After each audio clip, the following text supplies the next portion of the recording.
Si vous voulez bien vous incliner pour la prière.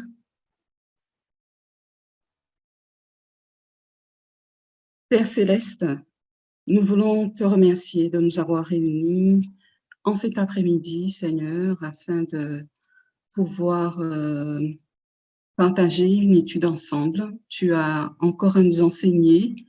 Nous te remercions, Seigneur, pour ces occasions que tu crées. Nous voulons que tu conduises toutes choses, alors nous te réclamons ton Saint-Esprit, afin que je puisse, Seigneur, avoir un langage clair, que je sois cohérente dans cette présentation, Seigneur, et que ton peuple ici sur cette plateforme puisse être enrichi, béni par ce qui va être échangé. Nous te remercions d'ores et déjà pour tout ce qui va pouvoir nous édifier. Nous te remercions et te glorifions au nom de ton Fils Jésus. Amen.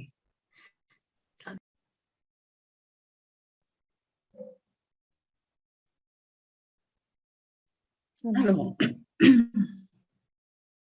donc je suis heureuse d'être une nouvelle fois avec vous en cet après-midi. Donc, ce que je vous propose de faire, alors, c'est Philippe, mon mari, qui fera le partage d'écran pour moi. Mais donc, j'ai envie de vous dire que nous avons déjà à plusieurs reprises regardé à différentes lignes de réforme et particulièrement à nos 4 lignes de réforme principales.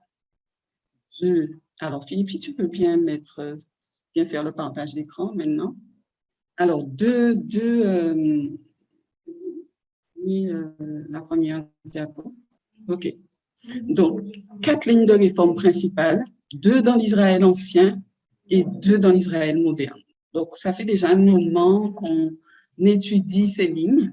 Donc, nous commençons à être habitués par tout l'enseignement qu'on peut en tirer. Mais c'est formidable comment, grâce à la méthodologie, notre compréhension s'accroît et les différentes perspectives que nous prenons pour regarder à ces lignes nous permettent de recevoir des lumières que Dieu certainement était impatient à nous voir nous les approprier. Parce que nous n'avions pas la méthodologie auparavant, nous avons accepté des choses comme acquises, comme ça, et nous les avons mises en pratique comme s'il s'agissait de principes arrêtés et comme si nous ne pouvions pas déroger à ces principes-là. Aujourd'hui, grâce à nos anciens tests et par mine de rien, notre méthodologie, nous parvenons à faire la différence entre ce que on a beaucoup entendu l'ancien par mine de rappeler principes et règles. Et avec le message de l'égalité, nous comprenons mieux les principes derrière la loi de Dieu. Et combien nous étions, et peut-être que nous le sommes encore, conservateurs. Nos yeux se sont ouverts et nous commençons à voir les vrais principes derrière la loi de Dieu aujourd'hui. Et nous nous concentrons sur l'amour du prochain. Et nous reconnaissons que nous n'avons pas vraiment aimé jusqu'à présent, comme nous le devrions, et nous le comprenons mieux aujourd'hui. Donc, cela est lié à notre test, le test que l'on a depuis déjà un moment auquel nous sommes confrontés. Et nous avons reconnu que le test, à l'époque des Millérites, était d'ailleurs l'esclavage. Et nous voyons que violer ce test, ou plutôt ne pas réussir à ce test, était une violation des principes de Dieu et de sa loi. Donc, lorsque nous regardons à ce sujet, si nous disons que la loi sont les 10 commandements, je pense que pour certains d'entre nous, il n'est pas si simple de voir en quoi, en fait, réellement, on viole la loi de Dieu. Alors, je partage aujourd'hui avec vous une étude pour laquelle je me suis basée sur plusieurs présentations, en particulier une présentation de l'étude de l'Ancien Test. Le titre, c'est Technologie de communication et Évangile, si je me souviens bien. et aussi d'autres études, et en particulier une étude de la sœur Emma Bayan, que j'ai trouvée très intéressante. Et ce que nous allons faire ensemble, c'est chercher à comprendre la différence, justement, j'espère que je vais y arriver, que je pourrai aller jusqu'au bout de l'étude, la différence entre les principes du royaume de Dieu et ceux du royaume de Satan. Et ça, à travers les 4 lignes de réforme principales qui apparaissent sur l'écran. Donc, cela va nous permettre de savoir ce contre quoi nous devons nous lever, ce contre quoi nous devons être en opposition, et justement ce que nous ne devons pas être.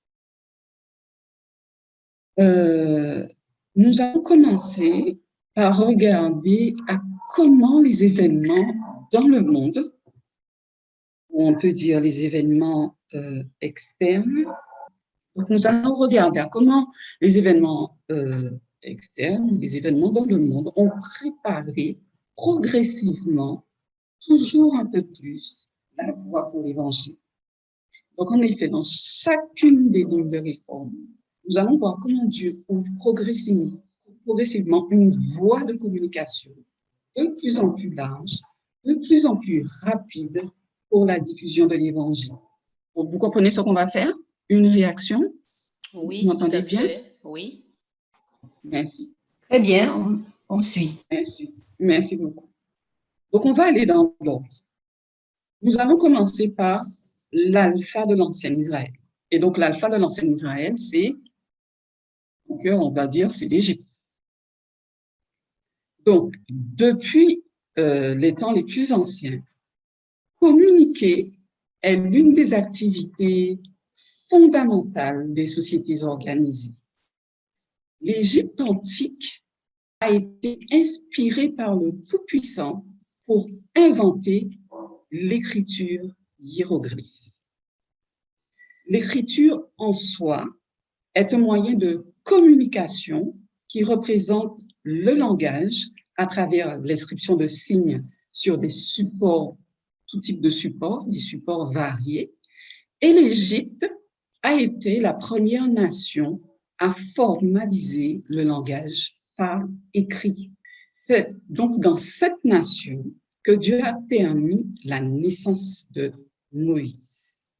Moïse qu'il devait susciter pour écrire plusieurs livres de l'Ancien Testament. Donc, durant ces 40 années passées dans le désert, Moïse a procédé à l'écriture de la parole inspirée par Dieu. Donc, voilà ce qu'il en est pour l'Égypte. Maintenant, on arrive dans la dispensation de la Rome païenne. Au temps de Christ, ce qui a permis de répandre l'Évangile, c'est que dans l'Empire romain, les axes de transport devenaient progressivement un élément majeur pour assurer une communication facile, plus facile en tout cas. Donc, par contre, Philippe, mets-moi la diapo suivante. J'ai oublié de te faire signe. Donc là, on parlait de la Rome, non, on parlait de l'Égypte avec l'apparition des hiéroglyphes. On a même le papyrus qui servait de support donc pour cette écriture et qui a servi à Moïse pour pouvoir écrire sous l'inspiration de Dieu. Nous passons à la diapo suivante. Et donc, nous arrivons à la Rome païenne. Donc, on a vu que dans Rome, l'Empire romain, donc, a cherché à faciliter les communications à travers, les installations qu'ils vont mettre en place. Je vais dire ça comme ça. Donc, particulièrement, des voies d'allées, comme vous le voyez sur l'image, des voies d'allées vont être construites. Les routes vont être développées. Et même les mers vont être nettoyées parce qu'il y avait des bateaux pirates. Donc, il va commencer à y avoir des multiplications de liaisons, que ce soit maritime, que ce soit terrestre. Et tout cela va permettre d'acheminer rapidement des messages. Donc, tout cela va faciliter l'expansion de l'Évangile.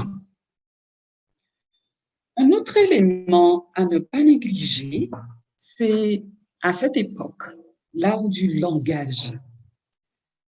Donc, venu de la Grèce,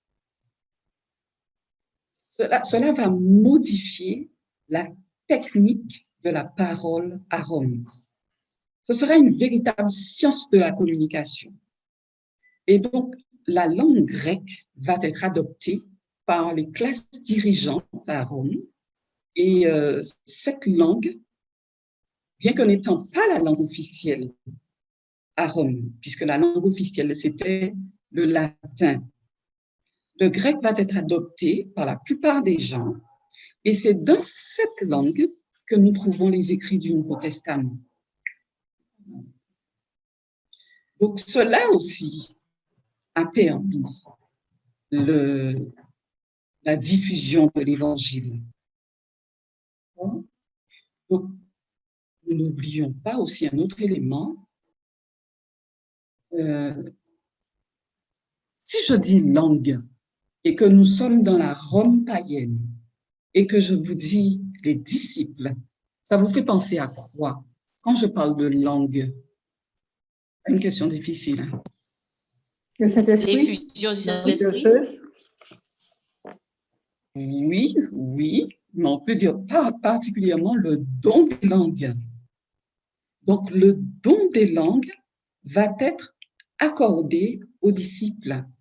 Parce qu'on sait qu'à un moment donné, enfin, de toute façon, à tout moment au niveau de Rome, des Juifs de diverses contrées viennent à Rome et ne parlent pas forcément le grec ou l'hébreu ou quelle que soit la langue qu'ils parlaient sur le territoire.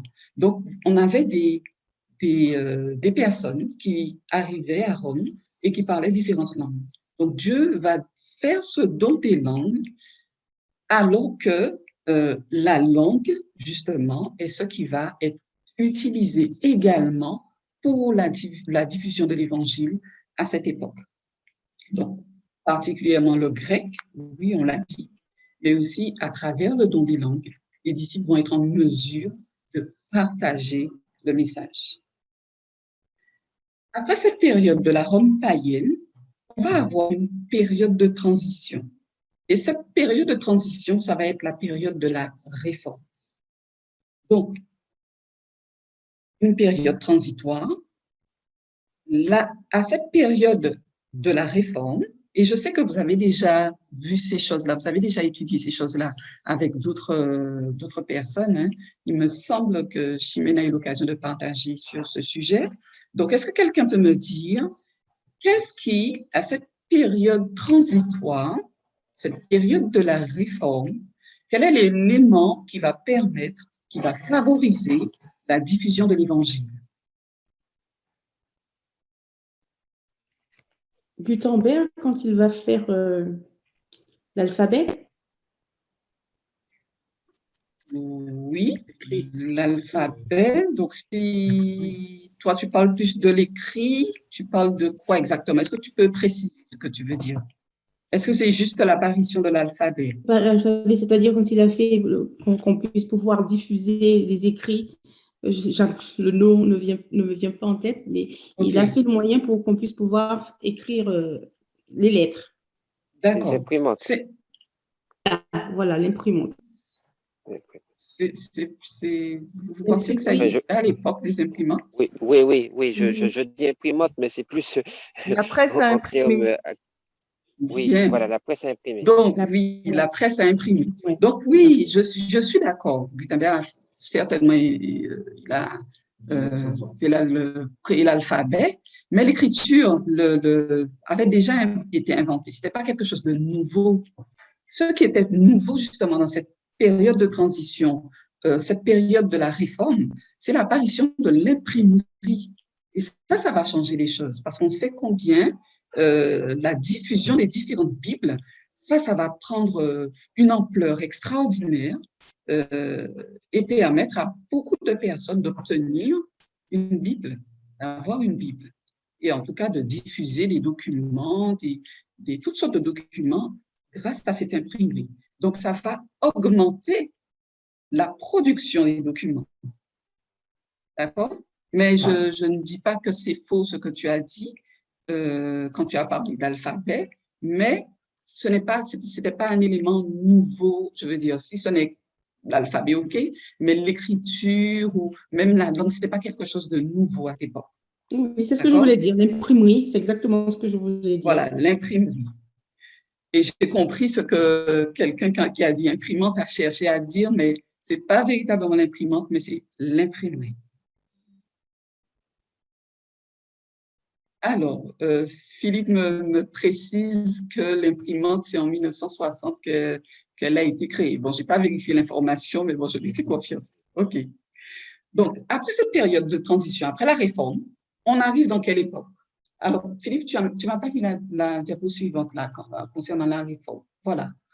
L'invention de l'imprimerie, on est dans cette période de réforme. Après cette période de réforme, on arrive à la Rome papale. Et on se retrouve dans quelle histoire avec la Rome papale? Est-ce que quelqu'un peut me dire dans quelle histoire nous nous trouvons? Et 1260.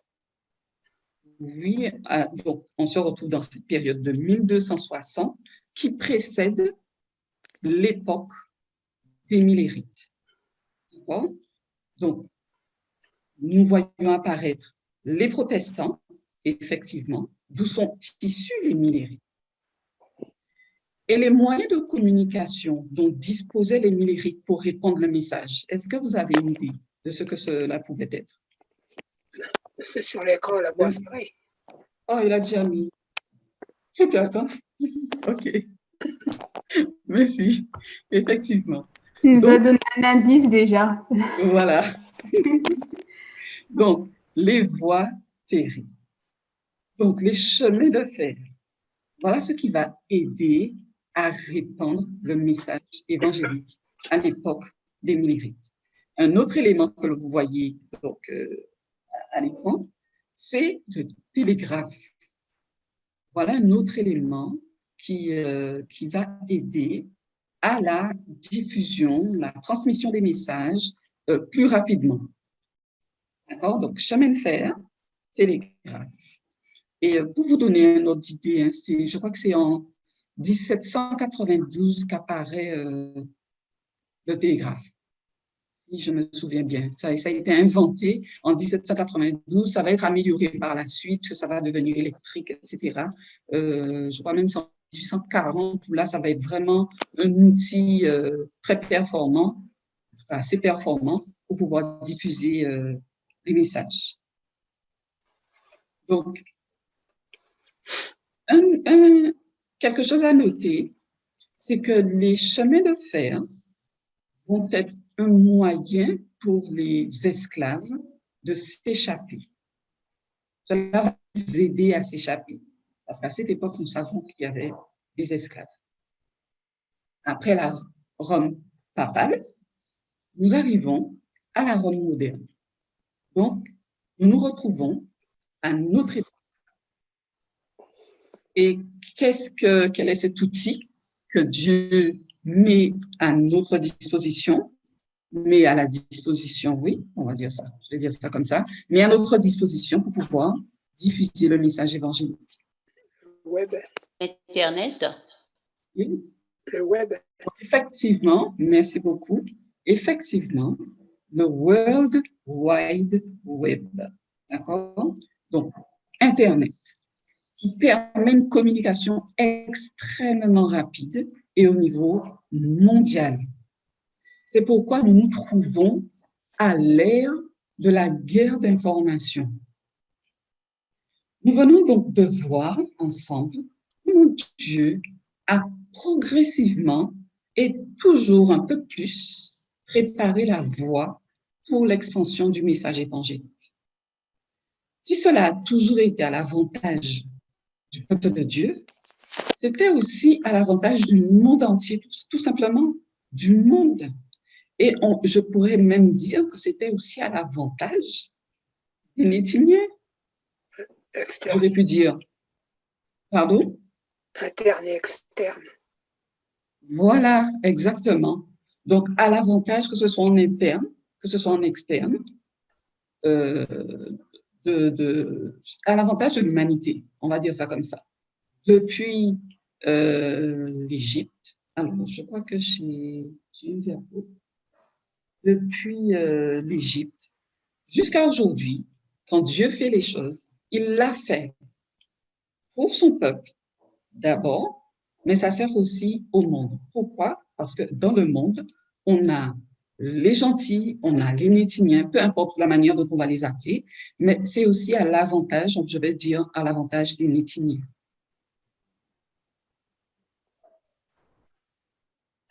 Oui. Oui, donc l'évangile va être prêché dans le monde entier. Je crois que j'ai une diapo après.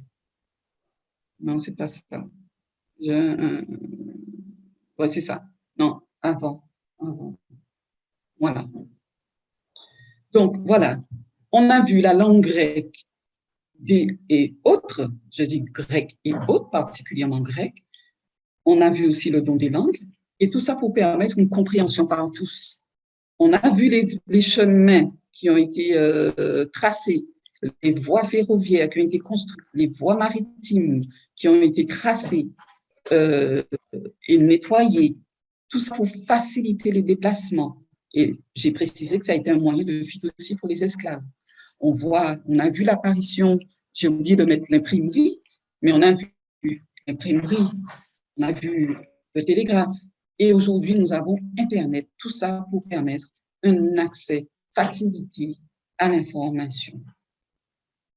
Donc Dieu donne l'avantage. Il donne l'avantage à son peuple. Et il donne l'avantage à son peuple face à qui? Face à Satan. Parce que dans le même temps, Satan ne dort pas. Et ce qu'il va faire, c'est chercher à contrecarrer le plan de Dieu. Donc, Dieu a non seulement inventé tous ces moyens de communication, mais aussi juste avant chaque histoire de réforme, il va donner les moyens pour échapper au piège de l'ennemi. On va recommencer, repartir depuis le début. On retourne en Égypte. On a vu Dieu va susciter Moïse pour se battre contre l'Égypte. Et cela dans un contexte particulier. Il y avait, au moment de la naissance de Moïse, une tuerie générale des enfants nouveau-nés et jusqu'à l'âge de 2 ans, me semble-t-il. Et nous savons comment Dieu a préparé cet enfant, qu'est Moïse, et Satan a cherché à faire mourir cet enfant. Et donc, on voit comment tout ce qui a été mis en place pour pouvoir préserver cet enfant, et tout cela était vraiment extraordinaire. Je vais partager avec vous un texte tiré de l'Histoire de la Rédemption. Il y en a un avant.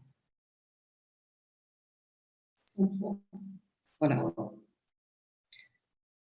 Ce texte nous dit, Histoire de la Rédemption, page 103, paragraphe 3, Moïse naquit lorsque ce cruel décret était pleinement en vigueur. Après l'avoir caché aussi longtemps qu'elle le put, sa mère confectionna un petit panier en osier qu'elle rendit imperméable en enduisant de bitume et de pois. Elle mit le petit enfant dans ce panier et déposa celui-ci sur le bord du fleuve.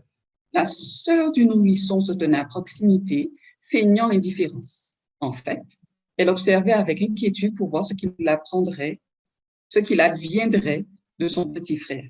Des anges, eux aussi, veillaient afin qu'aucun mal ne soit fait à l'innocent petit Moïse. Celui-ci avait été placé là par une mère pleine d'affection qu'il avait confiée à la garde du Seigneur par des prières ferventes mêlées de larmes. Ces anges dirigèrent les pas. Alors, suivant. Ces anges dirigèrent les pas de la fille de Pharaon vers le fleuve, près de l'endroit où avait été déposé l'innocent enfant étranger. Dieu conduit la fille de Pharaon parce que son projet, son plan doit être réalisé. L'attention de la jeune fille fut attirée par le curieux petit panier et elle envoya une de ses servantes pour le prendre et le lui apporter. Quand elle eut soulevé le couvercle de cet étrange petit navire, elle vit un magnifique bébé. Elle en eut pitié. Et je vais dire ce qui suit et qui est en gras, et elle décida immédiatement de l'adopter. Donc, on voit comment les choses sont mises en place par Satan pour détruire ce petit enfant, c'est Moïse. Mais Dieu, il met en place ce qui est nécessaire pour préserver son peuple, pour favoriser, pour avantager son peuple. Et on va voir à peu près la même chose quand on arrive à la Rome païenne, dans l'histoire de Christ. Durant l'époque de la Rome païenne, il va y avoir 25 années de paix. 25 années de paix qui vont permettre à l'Évangile de s'élever au 1er siècle. La Pax Romana. Et c'est une expression latine pour dire en français paix romaine. Christiane, excuse-moi. Oui. Pas 200 ans de paix, de l'an -27 à l'an 180, la Pax Romana? Non, Je confirme, c'est bien 200 années de paix. 200 ans? 200 je ans. sais que ça va. Ça a commencé en l'an -27, je sais en 180. Oui, en l'an 180. Oui, je sais que ça s'est terminé en l'an 180. Effectivement, ça a commencé en l'an -27. Mais quand Jésus arrive, il arrive dans ce contexte de paix. Donc, on voit qu'avant de la mise en place d'une ligne de réforme, Dieu prépare, Dieu pose les jalons, Dieu met les choses en place. Avant la ligne de réforme, l'ancien Israël, donc concernant, l'ancien Israël, l'alphabet d'Israël ancien, on voit que cette période est, précédée par les actions de l'ennemi, mais aussi les actions de Dieu qui favorisent son peuple, qui fait en sorte que son projet non seulement démarre, parce qu'à ce moment-là, le projet n'a pas démarré quand Moïse naît. Il aurait pu se passer beaucoup de choses parce que Satan a mis en place des choses. Eh bien, Dieu va faire en sorte que Moïse soit protégé. Il fait les choses convenablement pour que son projet puisse aboutir. Vous me suivez? Donc, c'est pour ça que je vais dire que cette période dans l'histoire de la Rome païenne, de la ligne de Christ, cette période va être précédée de 25 ans de paix. C'est mieux compris? On m'entend? Oui, tout à fait. Donc, si effectivement cette période de la Pax Romana dure 200 ans, mais avant le début du projet de Dieu, donc cette ligne de réforme de Christ et des disciples, il va y avoir cette période préparatoire. C'est ça que je veux montrer. OK? Donc, 25 années préparatoires au projet de Dieu. Donc, durant ces 25 ans, ces 25 années de paix, c'est dans ce contexte de 25 années de paix que Jésus va naître. Et donc, c'est un contexte qui va permettre à l'Évangile de s'élever au 1er siècle, aux choses de se mettre en place dans la ligne de réforme de Christ et de disciples. Juste pour confirmer, en fait, ce que je voulais dire, c'est par rapport aux 200 années, que ça a été en fait progressif. Et cette période de paix Et en fait, lorsque Jésus arrive, c'est vrai que les 25 ans que tu as dit, c'est vraiment une paix. Il n'y a rien comme guerre. On ne va pas trouver de conflit majeur à cette période-là. Donc, quand Jésus arrive, il n'y a pas de conflit du tout. Mais avant, il y avait quand même des conflits, mais c'est une période de paix qui est progressive. Voilà. Mais malgré tout, c'est pas qu'il n'y avait pas du tout de conflit, mais en tout cas, il n'y avait pas de conflit interne, en tout cas. Et 25 années avant l'arrivée de Jésus, c'est que le contexte a été mis en place. La paix romaine. D'accord? Donc, c'est quelque chose qui va aider. Les guerres ont cessé, les mers ont été nettoyées des navires pirates. C'est dans ce contexte que va apparaître Jésus. Et durant cette même période, Auguste César a mis en place des réformes et de nouvelles lois qui vont favoriser le mariage et même punir l'adultère. C'est particulier, mais c'est ce que Auguste César va faire. J'ai trouvé donc je ne sais pas si je l'ai mis par contre. Alors, je ne sais pas si c'était pour avoir une paix sociale, me dit Philippe. Je ne sais pas si j'ai mis, je ne pense pas l'avoir mis, je ne suis pas sûre. Alors, j'ai trouvé un document qui me dit, à défaut de force morale qui échappait à sa direction, donc on est en train de parler d'Auguste César, Auguste en était réduit à combattre l'égoïsme par lui-même, en glissant dans les calculs de l'intérêt, bien entendu, des éléments nouveaux, en attachant au mariage d'abord, à la fécondité dans le mariage ensuite, des avantages palpables, et en semant de quelques tracas la félicité proverbiale des célibataires. Telle fut la pensée qui lui dicta un ensemble de dispositions législatives dont l'effet accru et prolongé par la jurisprudence gagna de proche en proche toutes les parties du droit romain. En fait, en gros, à cette époque-là, il n'était pas, comment dire ça? Il n'était pas bien vu d'être marié et d'avoir une famille. En fait, on ne s'embarrassait pas de ça. Les hommes ne s'embarrassaient pas d'un mariage, donc d'une épouse et d'enfants. Ils avaient certainement des femmes, hein. Ils faisaient certainement des enfants, mais ils ne formalisaient pas les choses. Et Auguste César a cherché à corriger ces choses et à favoriser le mariage,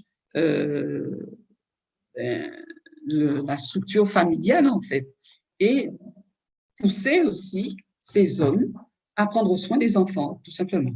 D'accord? Donc, c'est particulier de voir que à cette époque-là, déjà, on voyait qu'il y avait ce sujet des relations humaines, des responsabilités familiales qui étaient évoquées. On va arriver maintenant à la Rome papale. Donc, on est dans l'histoire des Millérites.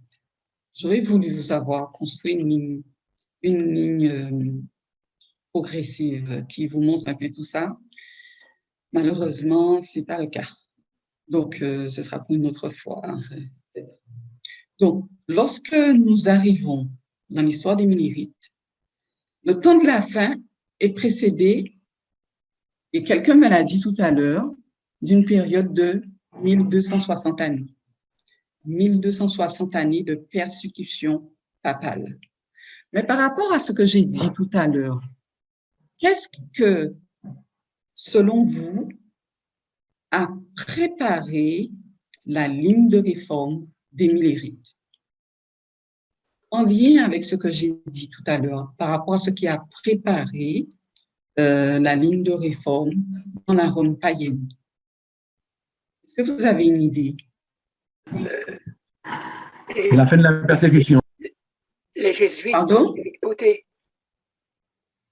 Alors, attendez. J'ai d'abord entendu la persécution, c'est ça? Oui, j'ai dit la fin de la persécution avec... la fin de la persécution. D'accord. Et frère Gérard, je crois, qu'est-ce que tu as dit? Jean-Marie a dit le mot que j'ai prononcé. D'accord. OK. Eh bien, on retrouve le même chiffre, hein, 25 années. Et vous avez raison. 25 années de répit après la persécution. parce que l'ordre des Jésuites a été aboli en 1773. Mais si la persécution physique s'arrête, même si l'esclavage s'arrête, le taureau d'Apis, c'est un problème. Parce que l'esprit de l'Égypte, l'état d'esprit du taureau Apis, continuait dans la ligne de réforme. Mais quand on arrive dans la ligne des Minérites, en fait, c'est la mentalité même qui contient l'état d'esprit du taureau d'Apis. C'est quelque chose qui est intégré. Il va y avoir donc une bataille mentale continue au sein du peuple de Dieu. Parce qu'il va falloir se débarrasser de ces choses-là. C'était le cas en Égypte, et même après l'Égypte, c'est le cas aussi lorsqu'on arrive dans la Rome païenne, cet état d'esprit qui continue, et quand on arrive dans la Rome papale, pareil, un combat au niveau de la mentalité, une bataille mentale qui se perpétue en fait. Il va y avoir donc à cette époque la constitution qui va être élaborée, qui était censée atteindre un but que Dieu avait fixé, mais on sait que c'est un échec. C'est un échec parce que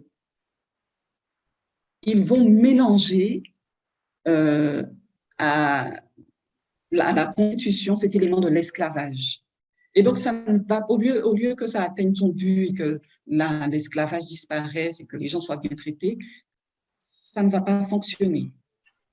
Au contraire, ils vont faire des compromis dans cette histoire. Et on sait que ça se termine dans ce contexte d'esclavage et de personnes libres. Parce que c'est vraiment cette opposition qu'il va y avoir à cette époque. Lorsqu'on arrive dans notre histoire, nous avons, je vous pose la question, qu'est-ce qui va préparer notre ligne de réforme, à votre avis? Je vous donne un indice. 25 années. Est-ce que quelqu'un a une idée? Les droits civiques. Les droits civiques. Merci, mon frère. Donc, avant 1980. Oui? Non. Je n'ai pas entendu. Rosemary qui a parlé. Ah, c'est Rosemary. Tu voulais dire quelque chose? Vas-y, je voudrais bien entendre ta voix. Les droits civiques. Ah, ok, formidable. C'était pas un homme. Ah, c'était toi. Oui, Excuse-moi. Merci beaucoup. Alors, donc effectivement, quand on remonte 25 années avant 1989, on arrive à l'année 1964. Et cette année a vu l'adoption du Civil Rights Act, interdisant toute forme de ségrégation dans les lieux publics. C'est l'année qui suit la marche sur Washington pour les droits civiques et qui va réunir 200 000 et 300 000 personnes. C'est justement lors de cet événement que Martin Luther King va faire son discours « I have a dream ». Donc, ce sont les débuts du mouvement des droits civiques qui commence aux États-Unis. Et ça va commencer à donner des droits aux femmes noires et aux personnes LGBT. Bon, donc, on voit comment Satan, lui, il travaille. Il cherche à contrecarrer les plans de Dieu. Et on voit comment Dieu fait les choses, comment il met les choses en place pour permettre le succès de la ligne de réforme. On sait que parfois, cette ligne échoue. Mais Dieu, lui, il met tout en place pour favoriser son peuple. Il le fait avant le début même de la ligne de réforme. Il l'a fait dans l'Égypte. On a vu comment il a préparé la fille de Pharaon pour aller recueillir ce nouveau-né qu'est Moïse. Il va faire des choses dans la Rome païenne lorsqu'il va y avoir ces 25 années de paix qui vont pouvoir, qui vont créer ce contexte où Jésus va naître et permettre que les choses se passent bien sur cette ligne de réforme. Il fait la même chose dans la Rome papale lorsqu'il permet que les 1260 années de persécution soient tronquées de 25 années de répit pour le peuple de Dieu. Et ce qui va les préparer à accomplir la mission de Dieu lorsque la ligne de réforme démarre. Et dans notre histoire, nous voyons 25 années où Dieu commence à mettre les choses en place pour nous montrer l'égalité, tout simplement. D'accord? Donc, dans la ligne de Christ, oui, ok. Alors, il y en a une autre. Ok, on va rester là. Donc, on voit, je le disais tout à l'heure, hein, ça, en Égypte, Satan cherche à tuer Moïse. Dans la Rome païenne, il cherche à tuer Jésus. Dans la Rome papale, on voit que c'est l'esclavage qu'il va mettre en place. Hein. Là, c'est vraiment Satan qui met en place l'esclavage, on va dire à ce moment-là. Et quand on arrive dans notre histoire, eh bien, la ségrégation, on voit que durant ces 25 années, le combat est mené contre la ségrégation. Donc, la bataille mentale pour le peuple de Dieu, cette bataille, en fait, est constituée des mêmes caractéristiques. Et on voit que l'origine, c'est depuis l'Égypte. L'état d'esprit du taureau d'Apis est dans l'état d'esprit du peuple de Dieu. Quand on arrive dans la Rome païenne, il y a cette notion du paganisme de la Rome païenne qui va s'ajouter à cela. Donc, mais on voit que c'est à peu près la même chose en fait qui demeure. C'est le problème du peuple de Dieu. C'est la même chose qui se perpétue. On arrive dans la Rome papale, c'est pareil, c'est ce combat qui est mené pour le peuple de Dieu. La même chose, cette bataille mentale pour le peuple de Dieu se perpétue encore aujourd'hui dans notre histoire. On va aller prendre un texte, c'est un texte biblique. Voilà, celui-là. On va prendre Galates 3, verset 28, qui nous dit « Il n'y a ni juif, ni grec, il n'y a ni esclave, ni homme libre, il n'y a ni homme, ni femme, car vous êtes un en Christ Jésus. » Et ce texte est donné à l'époque de Jésus, à l'époque des disciples. Donc Jésus, pas Jésus. Ce texte est donné par Paul, qui explique l'égalité à ses contemporains, à ses frères et sœurs. Et donc, quand on était à l'époque dans la Rome païenne, on voit que ce qui va tester le peuple de Dieu, c'est la manière dont ils vont considérer l'autre. Et ce que j'appelle l'autre, c'est celui qui n'est pas juif. Parce que le juif à cette époque, particulièrement quand on parle des pharisiens, etc., il n'y avait pas meilleur que les juifs. Ils se considéraient comme étant meilleurs que les autres. Et bien sûr, c'est eux qui connaissaient Dieu et qui servaient Dieu comme il fallait, etc.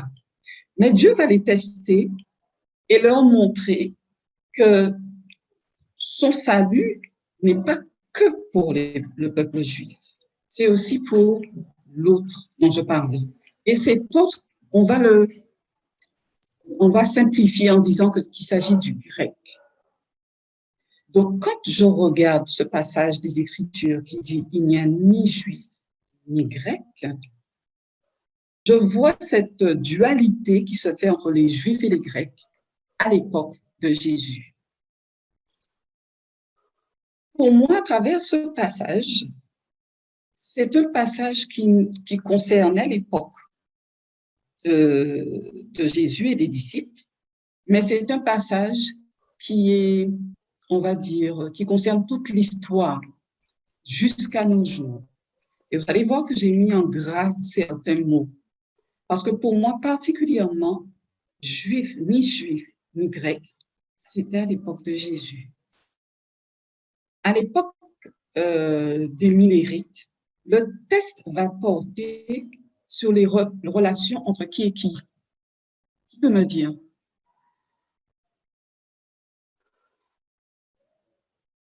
Les blancs et les noirs.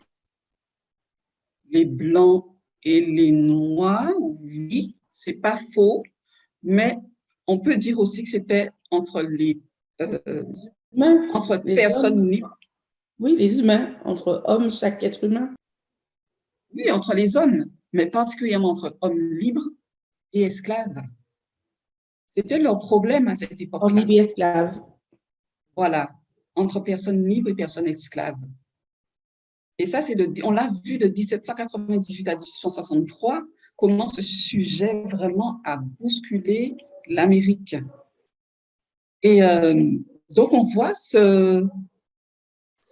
dans cette expression, dans ce passage, il n'y a ni esclave, ni homme libre, nous dit Dieu. Et on sait que la persécution va cesser, l'oppression va cesser, tout cela va être levé, mais on voit que malgré tout, dans l'histoire des Minérides, on voit ce sujet de l'esclavage contre lequel on continue à lutter. Quand on arrive dans notre histoire, nous avons à lutter contre ce qui est écrit en gras. Il n'y a ni homme, ni femme. Mais, je dirais aussi, tout le passage nous concerne. J'ai mis le doigt sur certains pour montrer de manière spécifique dans chaque ligne le test auquel était confronté le peuple de Dieu. Quand on arrive dans notre histoire, un test particulier, c'est ni homme ni femme, mais aussi tout le reste. D'accord? Je ne sais pas si vous le voyez, si vous le voyez bien. Il reste 30 minutes, Chimène, c'est ça? Oui. Donne-moi le tableau, s'il te plaît. OK, merci. Voilà. Donc, j'ai mis ce tableau où on voit apparaître les tests, le test du peuple de Dieu. Je n'ai pas mis pour l'Égypte, parce que j'ai eu envie de mettre ça bas, mais bon, je ne voyais pas trop, pour rester dans mon thème, alors j'ai préféré l'enlever. Je n'ai pas mis ça bas. J'ai commencé avec la Rome païenne, donc ce test entre les Juifs, la manière dont les Juifs considèrent, enfin, la relation entre les Juifs et les Grecs, dans la Rome papale, la relation entre les hommes libres et les hommes esclaves, et dans notre époque, la relation entre les hommes et les femmes. Maintenant, cet état d'esprit contre lequel nous cherchons à lutter, contre lequel le peuple de Dieu cherche à lutter depuis bien des générations, bien des dispensations, l'ennemi cherche à maintenir cet état d'esprit au sein du peuple de Dieu. Il s'y attelle très bien et il fait tout ce qui est en ses possibilités pour pouvoir maintenir le peuple de Dieu dans cet état d'esprit. Et quand comme je l'ai dit tout à l'heure, Satan ne dort pas. Quand on se retrouve à l'époque de l'Égypte, l'esprit qui domine l'Égypte est l'esprit du dragon. Je vais partager un passage des Écritures qui va montrer pourquoi je dis que c'est l'esprit du dragon. Alors, c'est Ézéchiel.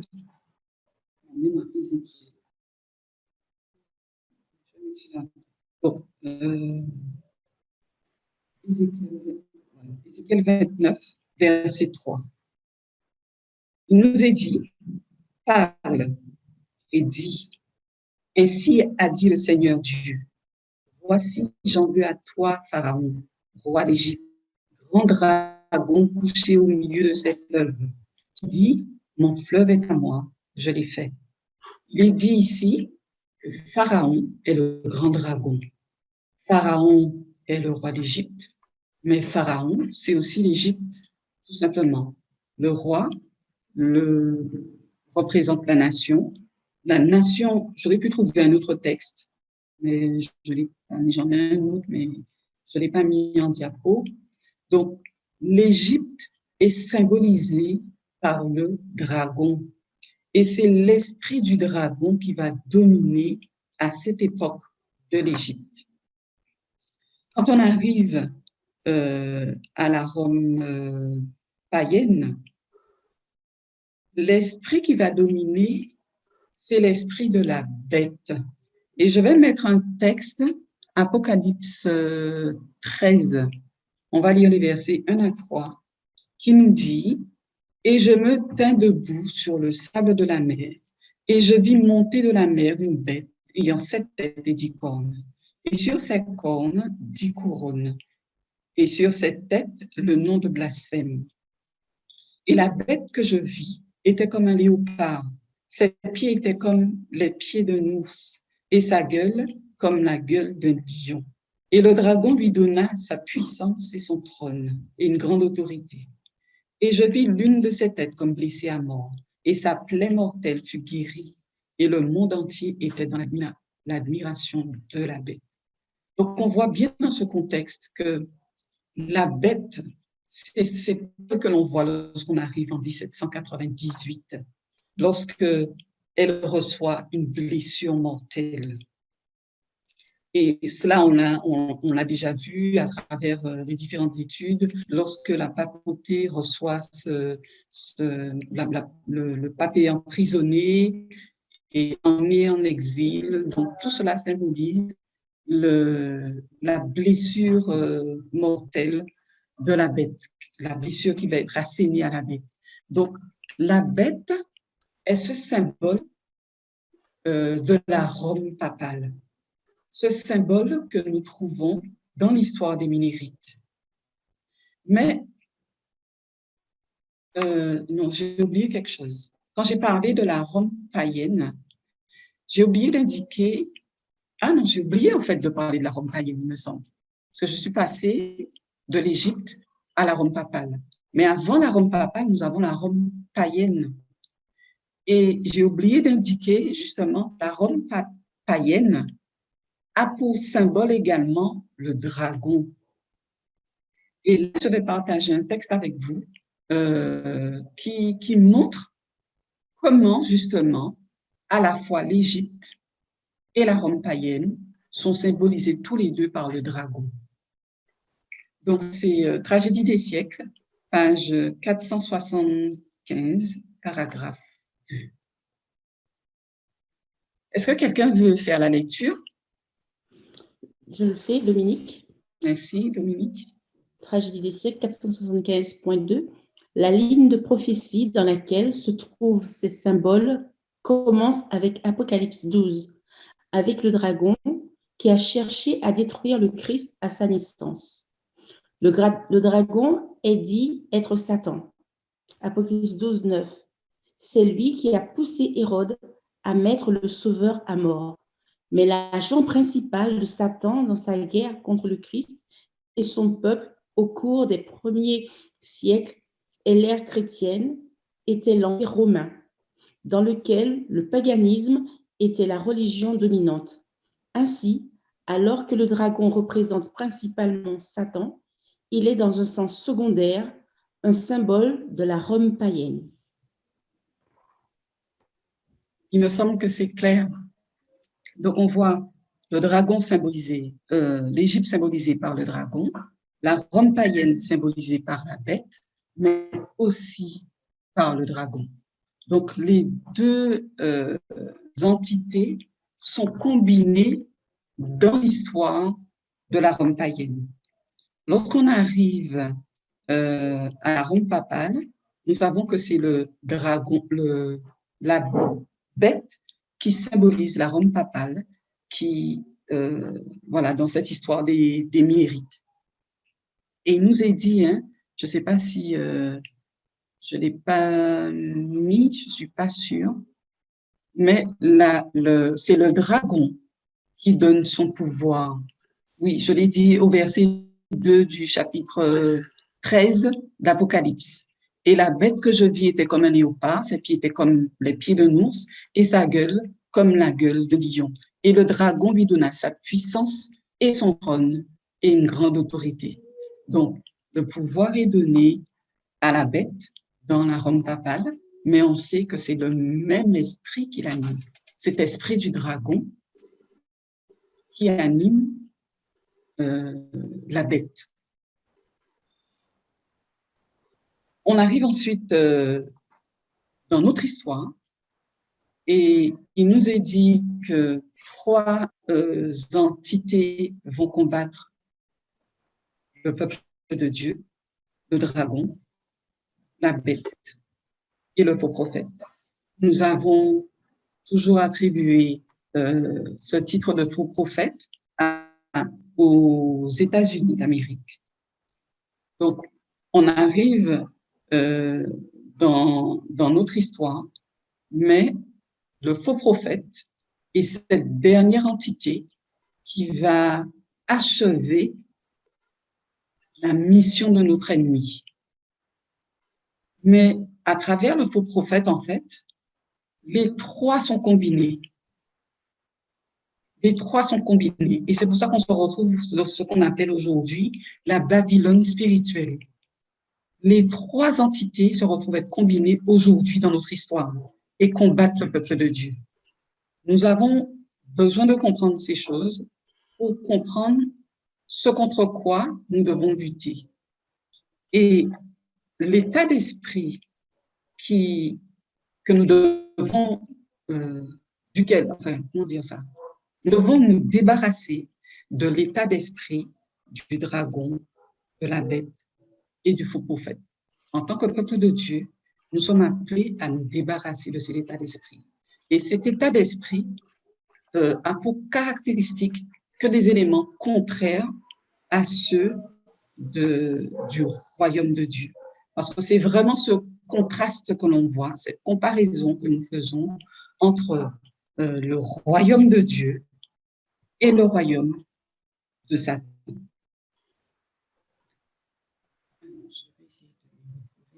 Donc, l'esclavage est dans l'état d'esprit des gens quand on se retrouve dans la Rome papale. Dans la Rome païenne, l'idolâtrie est dans l'état d'esprit du peuple de Dieu. Et depuis l'Égypte, cette idolâtrie va se maintenir dans l'état d'esprit du peuple de Dieu. L'auto-exaltation est un autre élément qui va se retrouver dans l'état d'esprit du peuple de Dieu. Et tout cela, tout ce qui va concerner l'Égypte, la Rome païenne, la Rome papale, tout cela se combine aujourd'hui dans notre histoire. Donc, la lutte que nous avons à mener, c'est une lutte ardue.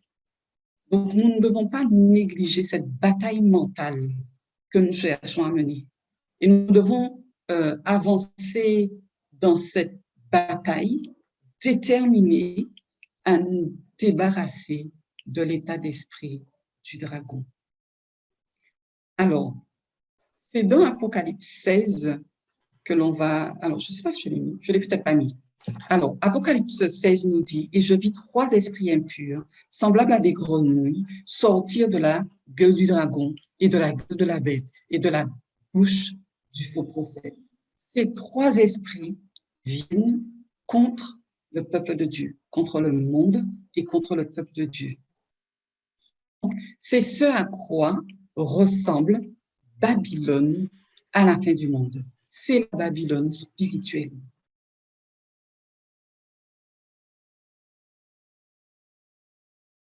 Donc, comme je le disais tout à l'heure, si l'Amérique est représentée, indique le faux prophète, en fait, tout cela cumule le dragon, la bête, le faux prophète. L'esprit du dragon continue et est retrouvé à travers toute l'histoire. Depuis les phases païennes jusqu'à aujourd'hui, même avec un élément religieux que l'on retrouve au sein de la Rome papale, le paganisme est retrouvé. La Babylone est une triple union parce qu'elle est composée de l'ensemble des éléments que j'ai donnés.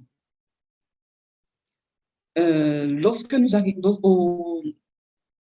dans la Rome païenne, non, pas dans la Rome païenne, au niveau de la Rome papale, dans cette histoire des Millérites, les protestants duquel vont être tirés les Millérites, ces protestants, nous les appelons des protestants apostats. Apostats, pourquoi? Parce que des éléments de l'Égypte, de la Rome païenne et de la Rome papale sont caractérisés dans leur déclaration, et dans leur position et dans leur déclaration. Nous savons que la droite chrétienne religieuse est constituée par ces protestants apostats. Et aujourd'hui, nous nous battons contre l'idéologie de cette droite chrétienne protestante. Et toute leur idéologie est issue des caractéristiques de l'Égypte, de la Rome païenne et de la Rome papale.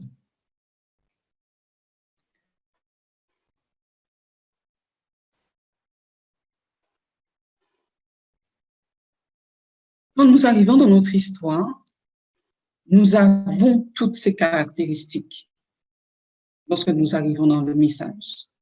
Et nous savons que petit à petit, Dieu permet, à l'aide de ce message, à l'aide de la méthodologie, il nous permet de nous débarrasser de ces choses du dragon, de la bête et du faux prophète, de ces choses de Babylone.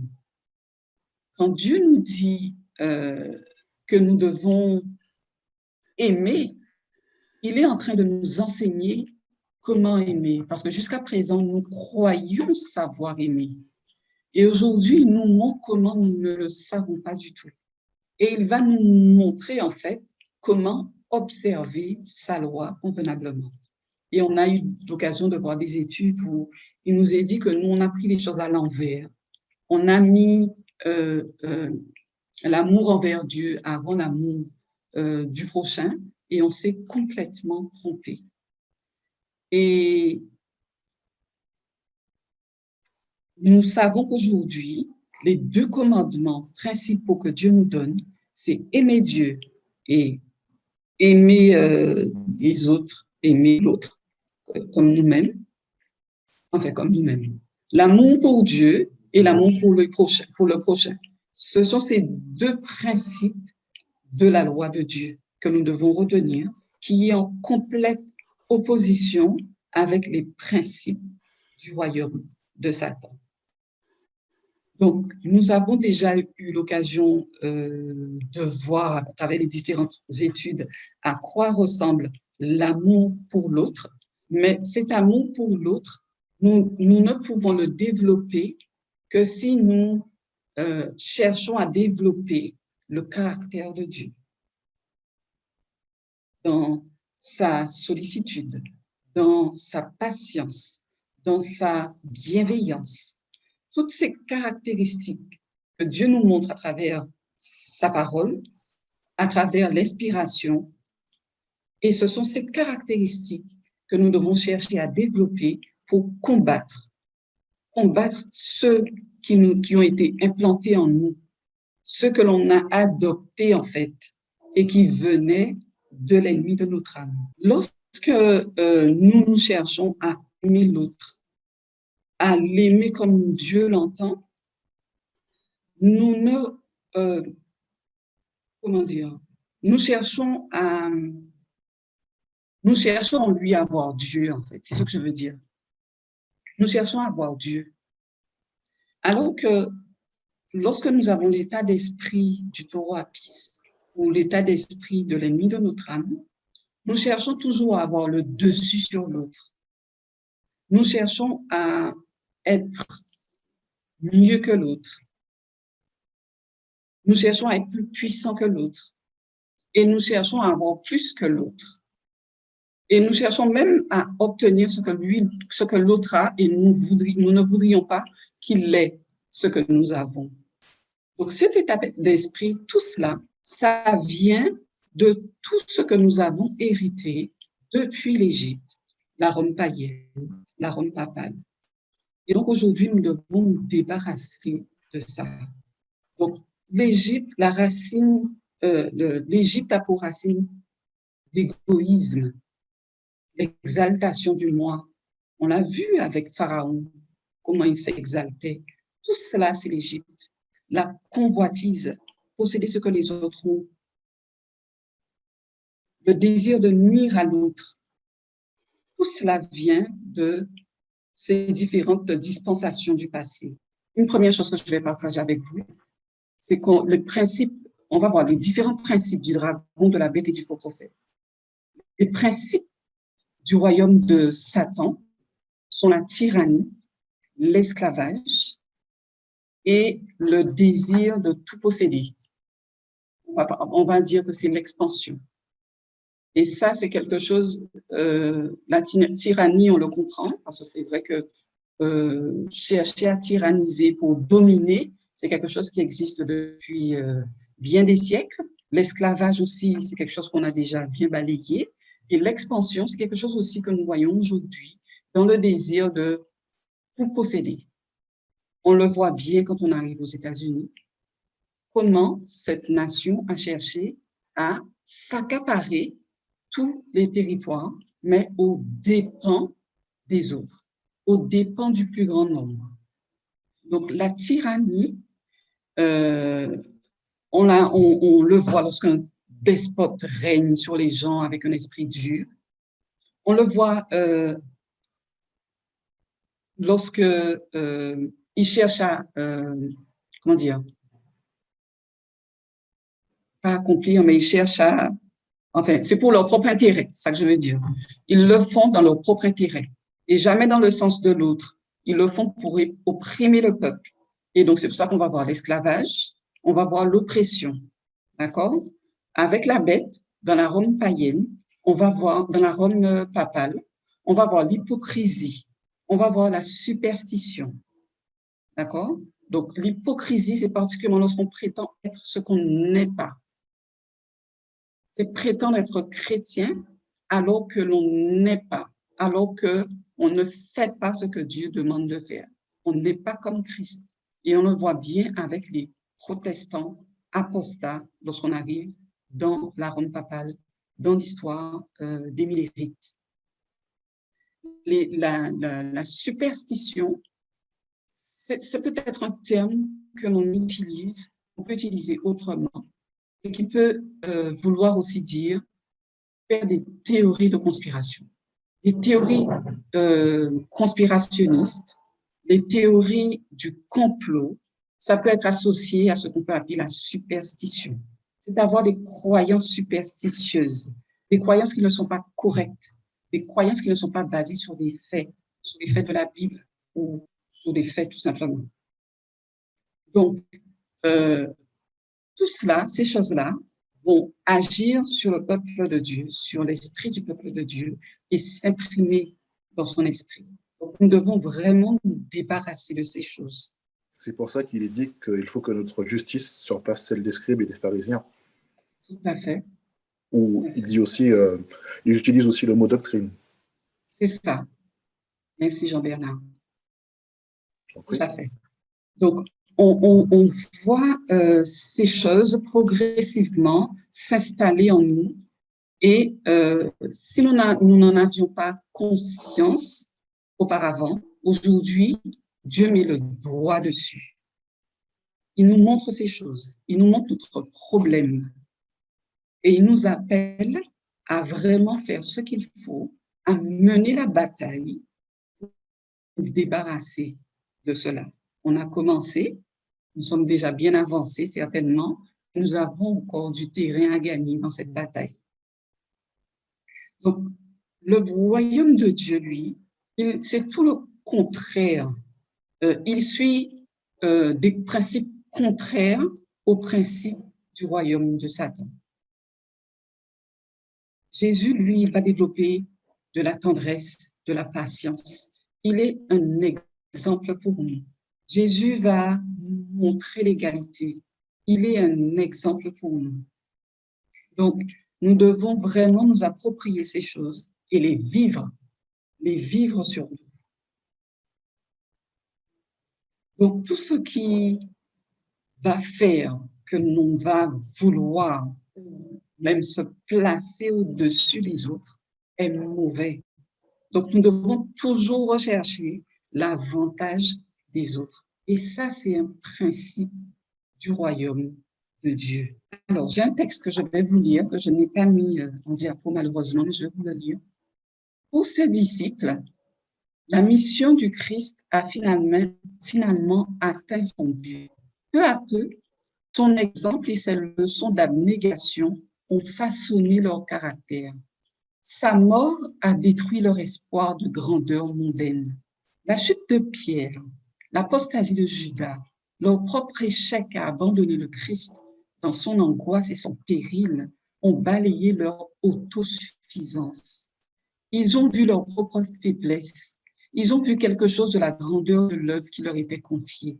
Ils ont ressenti le besoin d'être guidés par leur maître à chaque étape. Je vais vous lire maintenant un passage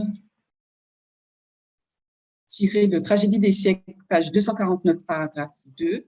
Et là, maintenant, on va se retrouver dans l'époque des Milleries. Lorsqu'ils se présentaient en tant que membres de leur ordre, donc on parle des jésuites, particulièrement, c'est une description des jésuites. Lorsqu'ils se présentaient en tant que membres de leur ordre, donc j'ai dit l'époque des Milleries, mais on va dire que c'est juste avant, ils portaient une tenue de sainteté, visitaient les prisons et les hôpitaux, s'occupaient des malades et des pauvres, déclaraient avoir renoncé au monde et portaient le nom sacré de Jésus qui allait faire le bien. Mais sous cet extérieur irréprochable se cachaient souvent les desseins les plus criminels et les plus meurtriers. On est en train de parler des jésuites. Ils avaient un déguisement. Ils faisaient du bien, ça c'était en extérieur. C'était un principe fondamental de l'ordre que la fin justifie les moyens. Voilà un principe du royaume de Satan. La fin justifie le moyen. Selon ce code, le mensonge, le vol, le parjure, l'assassinat étaient non seulement pardonnables, mais louables quand ils servaient les intérêts de l'Église. Sous divers déguisements, les jésuites ont gravi les échelons de l'État, sont devenus les conseillers des rois et façonnent la politique des nations. Ça nous parle. Façonnent la politique des nations. Ils sont devenus des serviteurs pour espionner leurs maîtres. Ils ont créé des collèges pour les fils des princes et des nobles et des écoles pour le peuple. Les enfants de parents protestants ont été entraînés dans l'observance des rites populaires. Donc, on voit comment il y a cette distinction entre une catégorie de personnes et une autre, entre une élite et, voilà, et le peuple. On va dire ça comme ça. Donc, tout cela, ce sont des caractéristiques que l'on retrouve dans le royaume de Satan, pas dans le royaume de Dieu. Donc, nous voyons l'hypocrisie des jésuites. Ils ont un costume de sainteté, ils se sont mis à professer faire le bien, prétendant être le peuple de Dieu, mais ils faisaient même du bien aux pauvres. Mais cela n'était qu'en extérieur. Ça avait un but caché, on le savait bien. Pardon? Ah, oui? Vous n'avez pas affiché les textes? Non, malheureusement, je ne l'ai pas mis en diapo, je suis désolée. D'accord. Vraiment désolée. Donc, la référence, c'est Tragédie des siècles, 249, paragraphe 2. D'accord? Merci. Donc, la fin justifie les moyens, ça, c'est l'état d'esprit de la papauté. Ils ont un objectif. Il veulent 5 minutes. Ils veulent dominer, mais ils vont utiliser tous les moyens, même si ce sont des moyens vils, pour parvenir à leur fin. Ils vont aussi façonner l'éducation. Ils vont mettre en place des écoles. Ils vont chercher à façonner l'état d'esprit des gens. D'accord? Et à les rendre esclaves, en quelque sorte. On peut dire ça.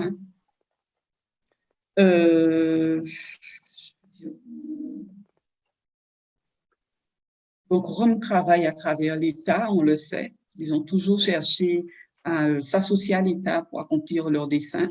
Et c'est ce qu'on voit que les protestants aujourd'hui cherchent à faire. Et on voit bien cette catégorisation au sein de la société qui est faite.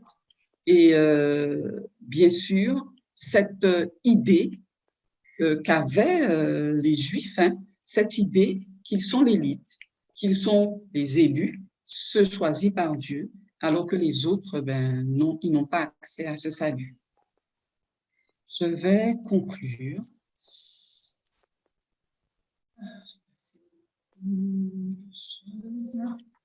Donc, en fait, on a vu jusqu'à présent comment Dieu a cherché à mettre en place tous les moyens possibles pour favoriser la diffusion de l'Évangile. Donc, non seulement pour favoriser la diffusion de l'Évangile, mais il a aussi mis en place ce qui était nécessaire pour protéger son peuple et favoriser son peuple afin qu'il puisse accomplir sa mission. On l'a vu à travers l'Égypte, on l'a vu avec Moïse et tout ce qui a été mis en place, on l'a vu à travers la Rome païenne. Donc, je parle non seulement de ce qui, la manière dont il va protéger son peuple, mais aussi toute cette, je ne sais pas si je peux parler de technologie, mais de tous ces moyens de communication que Dieu va favoriser, que Dieu va créer, inventer, afin de faciliter la diffusion de l'Évangile.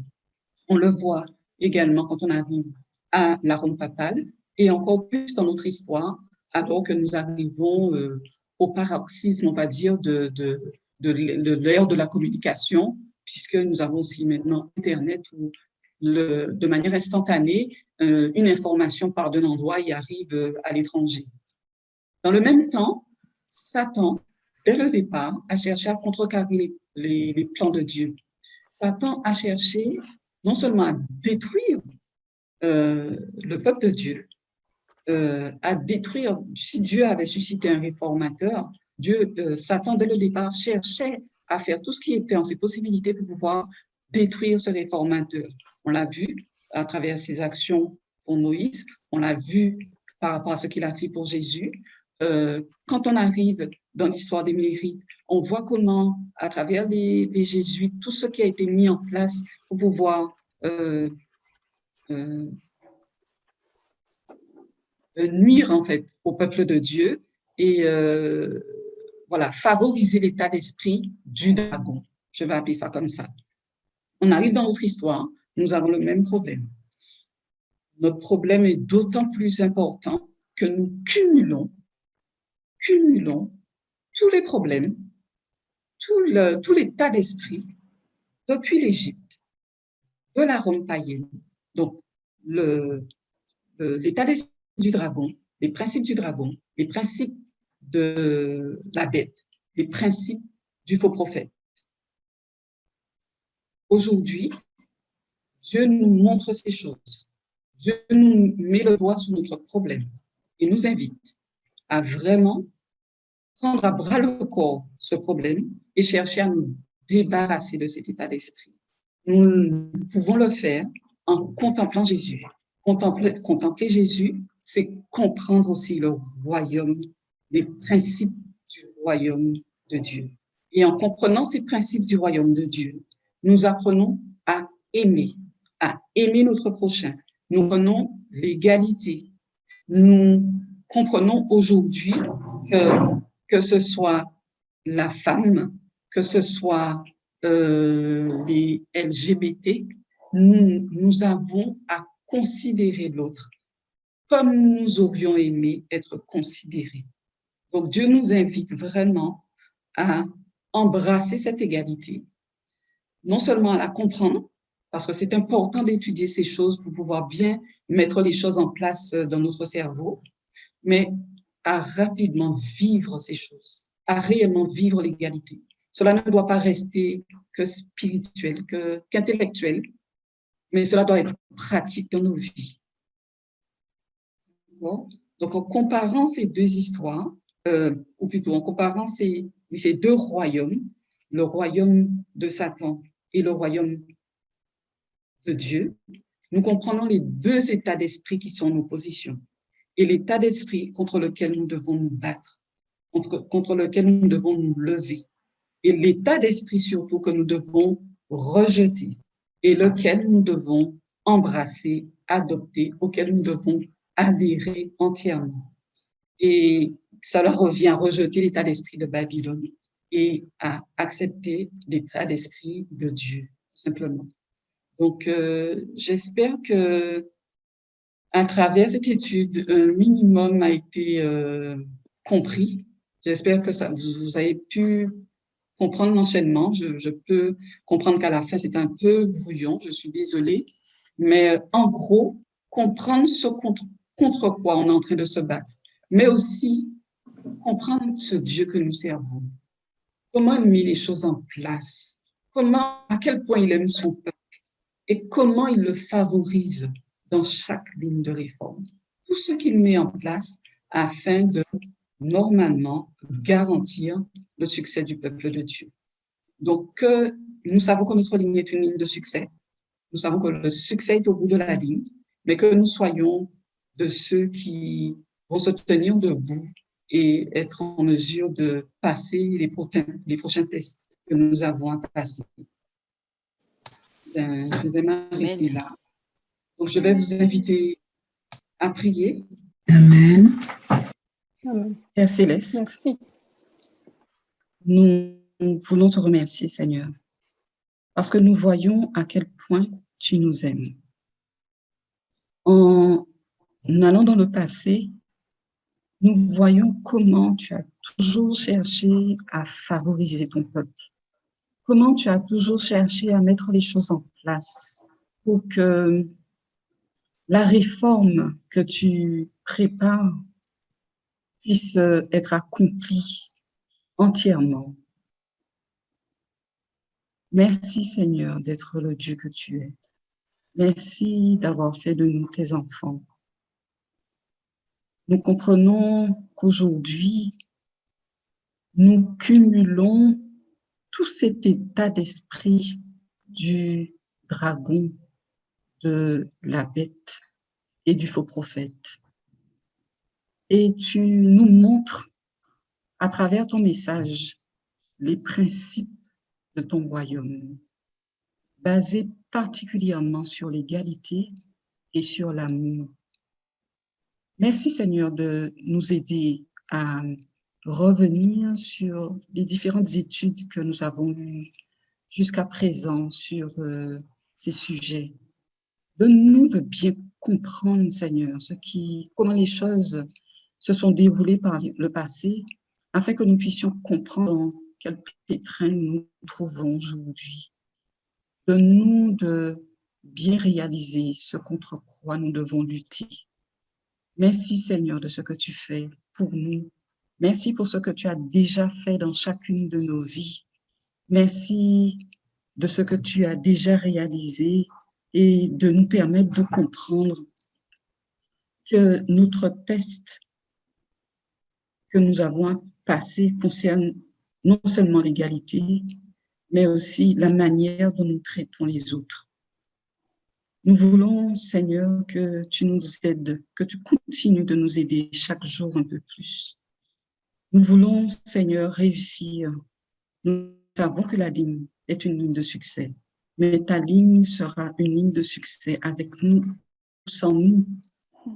Mais nous voulons être de ceux, Seigneur, qui réussissent. Nous voudrions d'ailleurs que tous d'entre nous puissent avoir le succès. Merci de continuer l'œuvre que tu as commencée en chacun de nous. Continue de nous accompagner par ton Saint-Esprit et donne-nous de garder l'œil ouvert, l'esprit alerte, afin de pouvoir détecter les pièges de l'ennemi et de pouvoir les rejeter. Merci pour tes grâces envers nous. Bénis toute cette communauté à LGC et que toute la gloire te revienne, Seigneur. Nous t'avons prié dans le nom de ton Fils Jésus. Amen.